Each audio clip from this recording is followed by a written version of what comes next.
Hello everyone, welcome all of you in my channel. Thank you for watching my channel and keep watching. I am Rajesh Sharma. Today's our topic is how to use correct form of verbs. इससे पहले वाले videos में मैंने आपको verb की first form और verb की second form भरने के कुछ तरीके बताए थे। इस वीडियो में हम देखेंगे V3 यानी वर्ब की थर्ड फॉर्म किन कंडीशंस में हम भर सकते हैं।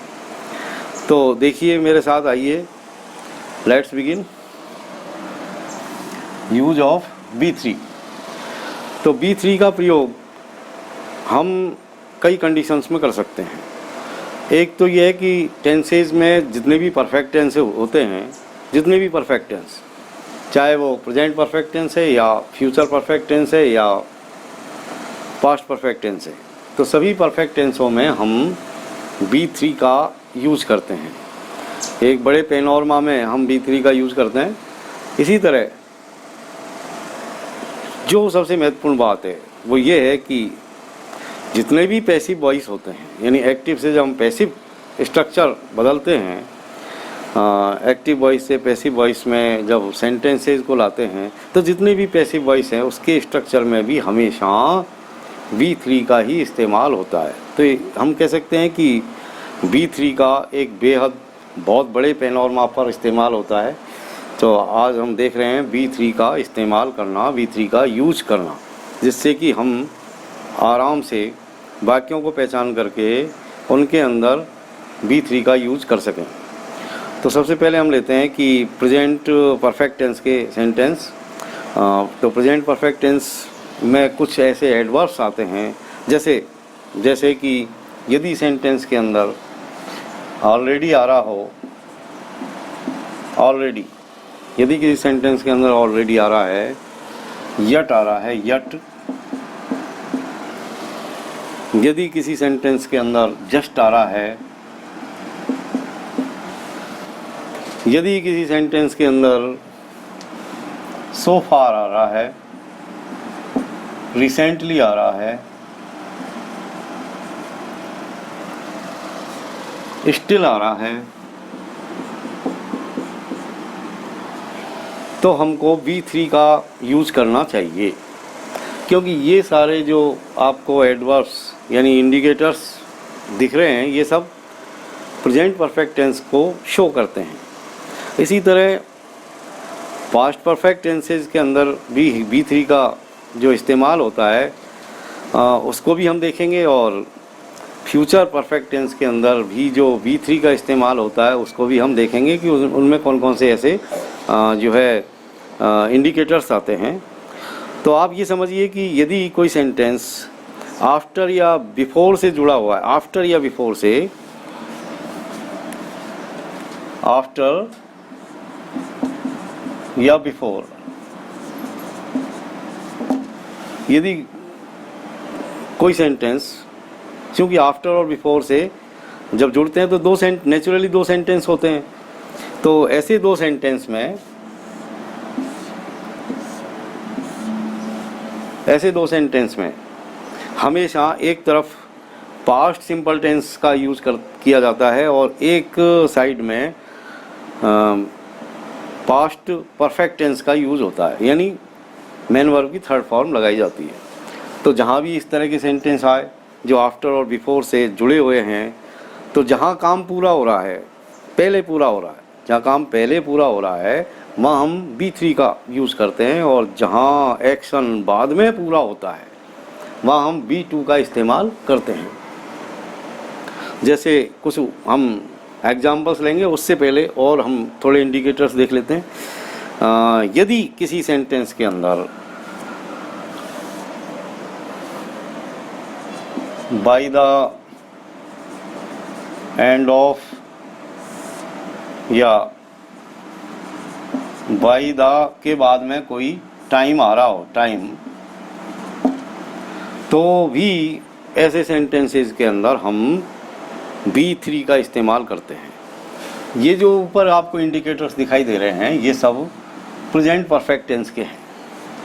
और ये जो इंडिकेटर्स हैं ये आपके पास्ट परफेक्ट टेंस के अंदर आते हैं, और इस तरह के जो इंडिकेटर्स हैं ये हमेशा फ्यूचर परफेक्ट टेंस के अंदर आते हैं। तो हम कुछ एग्जांपल्स लेंगे और उसके आधार पर ये समझेंगे कि किस तरह हम V3 का इस्तेमाल करें इन इंडिकेटर्स की सहायता से। आप इन इंडिकेटर्स को यदि अपने दिमाग में रखते हो तो कभी भी V3 का इस्तेमाल करने में कोई आपसे मिस्टेक नहीं होगी। जैसे we take some examples.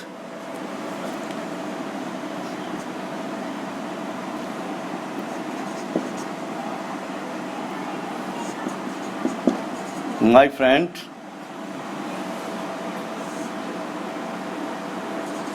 already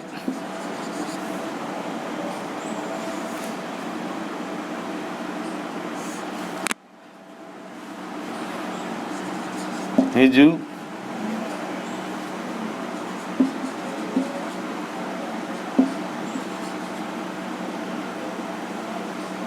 studies। My friend already his studies. तो यहाँ पर हम वर्ब लेते हैं कंप्लीट। अब ये जो कंप्लीट वर्ब यहाँ पर लिखी हुई है कोष्टक में, हमेशा ब्रैकेट्स में हमेशा वर्ब की पहली फॉर्म ही लिखी हुई होती है और उसी की हमको कोई correct form fill in the blanks के अंदर डालनी होती है। और एग्जाम्पल देखिए आप।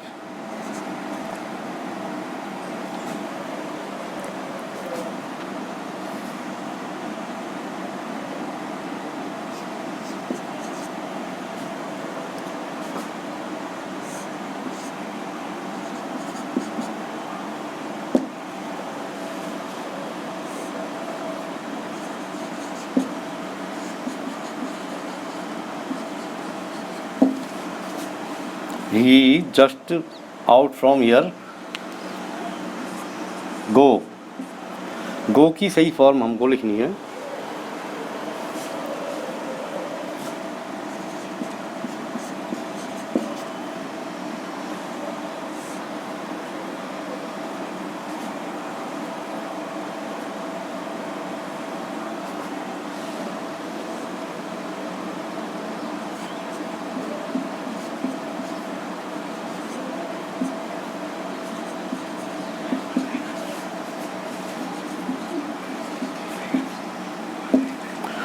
They 50 seats so far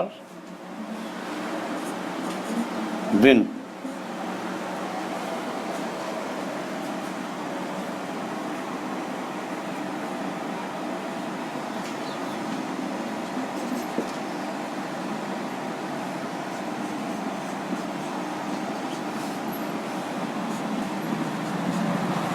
Mohan publication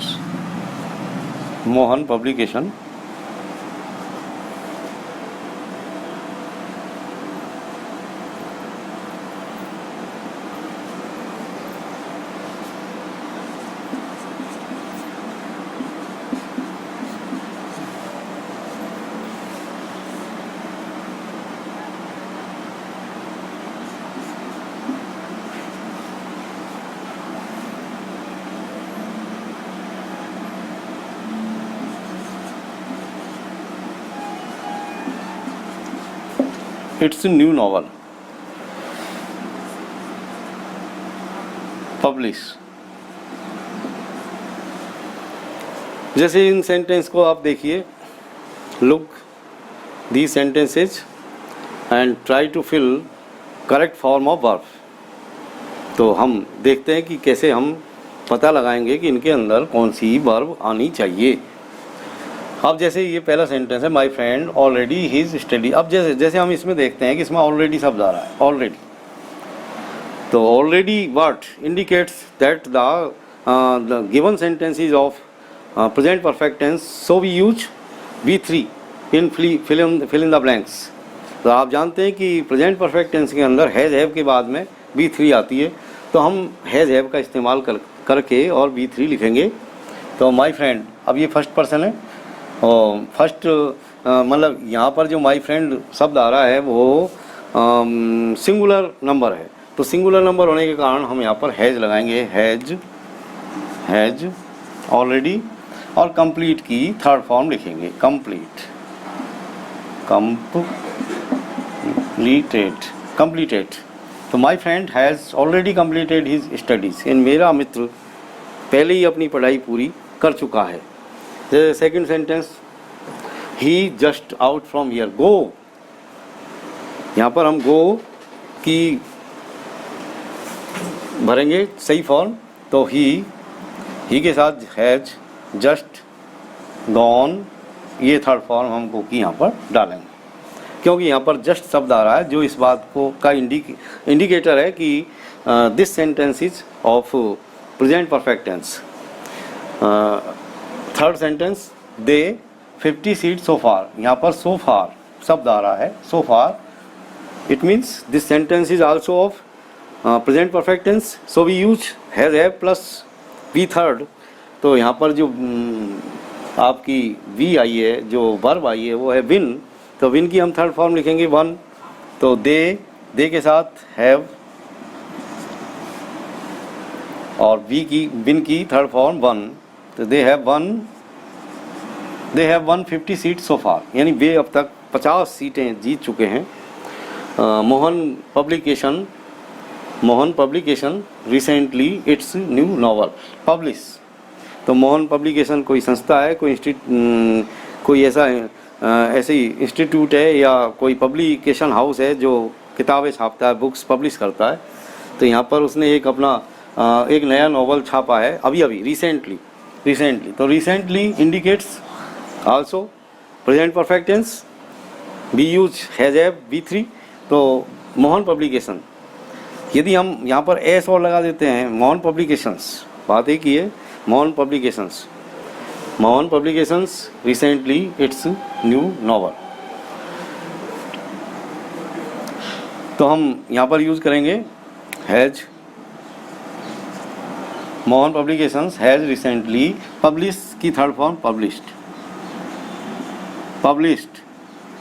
तो इस तरह हम जहाँ भी ये इंडिकेटर्स आते हैं, हमको हैज हैव के साथ वर्ब की थर्ड फॉर्म यूज़ करनी चाहिए।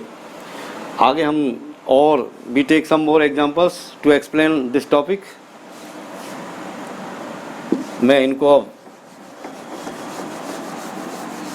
इरेज करता हूँ और कुछ सम मोर एग्जांपल्स हम लेंगे। जैसे कि जब पास्ट परफेक्ट की बात होती है तो वहाँ पर हैड और मेन वर्ब की थर्ड फॉर्म आती है, हैड प्लस MV थर्ड। अब हमको हैड प्लस MV थर्ड कहाँ इस्तेमाल करनी है, तो we take some examples to explain this topic.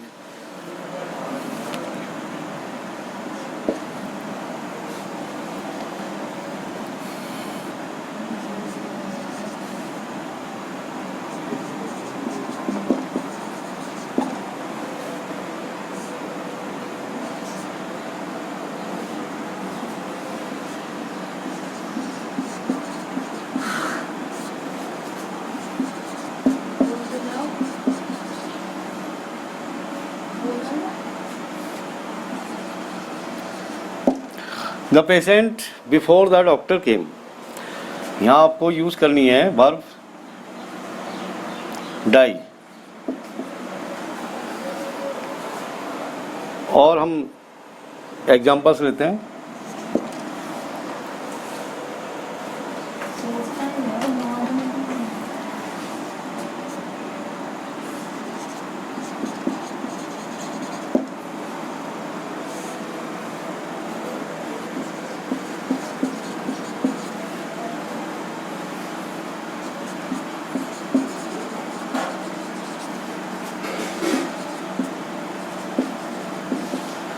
The train before I reach the station,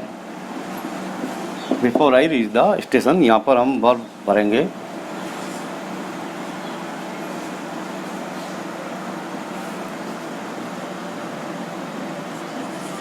leave.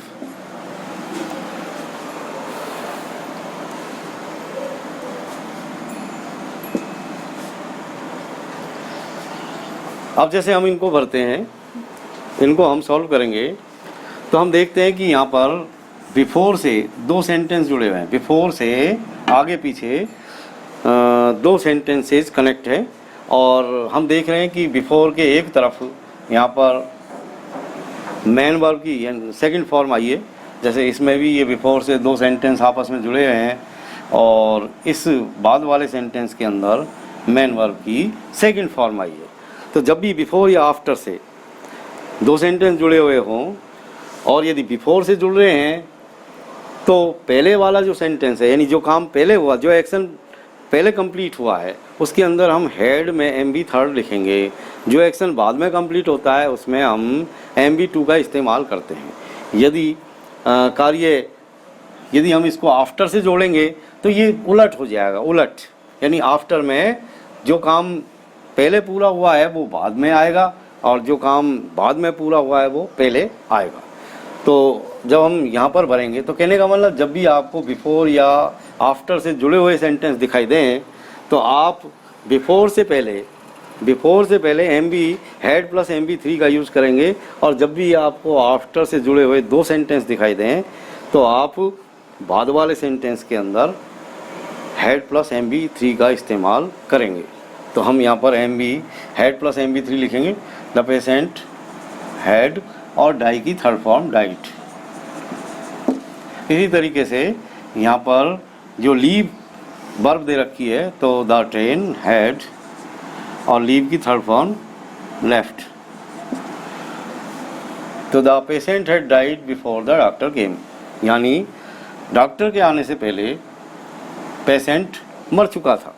इसी तरह the train had left before I reach the station, मेरे स्टेशन पहुंचने से पहले ही गाड़ी रवाना हो चुकी थी, जा चुकी थी। तो पास्ट परफेक्ट टेंस के अंदर जो सेंटेंस आते हैं वो अकेले नहीं आते, इसी तरह पेयर्स में आते हैं, और पेयर्स में टू एक्शंस हैपन होते हैं, और दोनों ही एक्शन पास्ट टाइम में हैपन होते हैं। सिर्फ बात यह है कि उनमें से एक एक्शन पहले कंप्लीट होता है, दूसरा एक्शन बाद में कंप्लीट होता है। तो जो एक्शन पहले कंप्लीट होता है उसमें आपको हेड प्लस MB3 लगानी, और जो एक्शन बाद में कंप्लीट होता है उसमें आपको मेन वर्ब की सेकंड फॉर्म का यूज करना है। अब हम we take some more examples.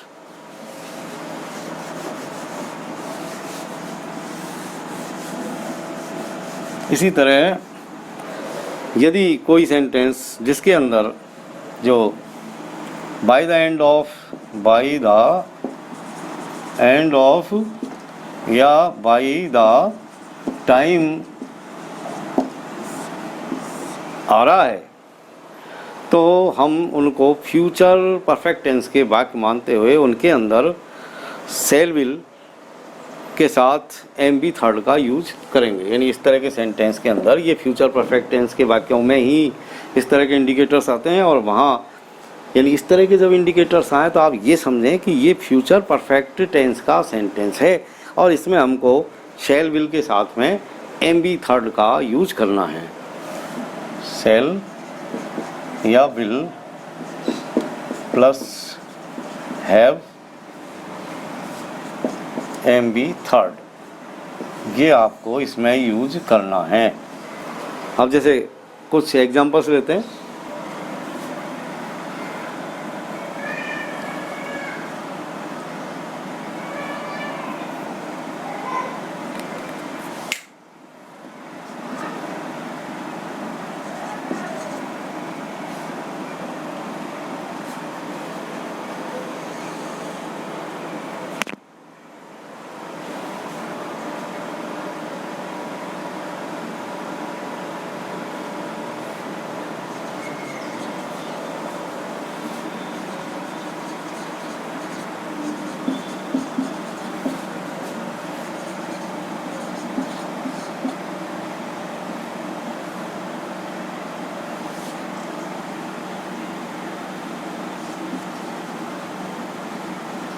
जैसे एक sentence, she her course by the end of January,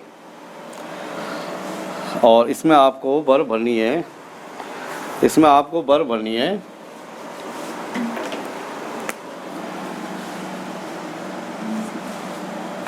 complete,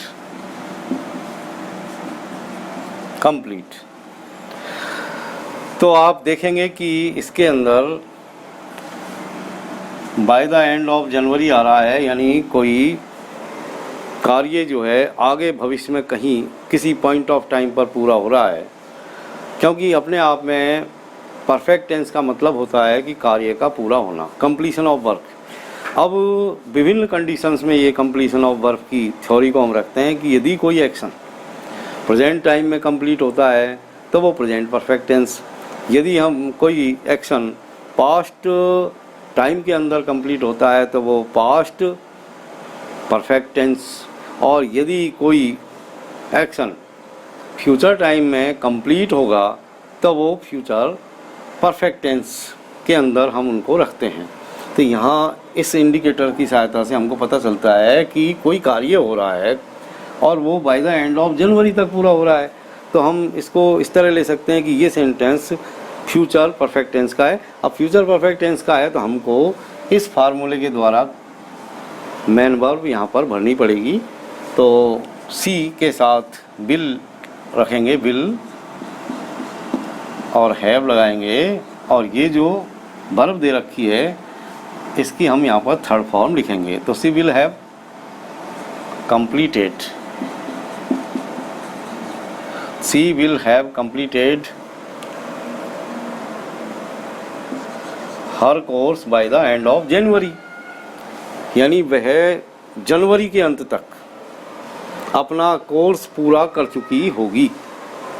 तो डियर स्टूडेंट्स, इस तरीके से इन लॉज की सहायता से, इन एडवर्ब्स की सहायता से आप V3 का यूज कर सकते हैं सेंटेंसेस के अंदर, और इसके अलावा सभी पैसिव वॉइस के अंदर हमेशा V3 का इस्तेमाल होता है। इस बात को भी आप सुनिश्चित कर लें। आप लगातार मेरा चैनल देखते रहें, keep watching my channel and be beneficiated. Thank you all of you. Thank you very much. Subscribe my channel, like my videos. We will meet again.